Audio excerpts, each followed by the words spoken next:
Dry aluminum multifunction board is not only popular in the Chinese floor heating market, but we also have many export orders. Do you want to know its production process?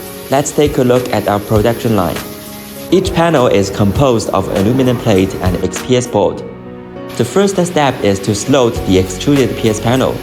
Earthmother dry floor heating production line has specially customized automated slotting equipment, which can import various graphics through computer control. During the processing process, there is no need for manual operation. At the same time, slotting and positioning are still precise. Then we use glue to bond XPS board to the aluminum plate. Earthmother glue is an environmentally friendly adhesive that has obtained EU RoHS environmental certification.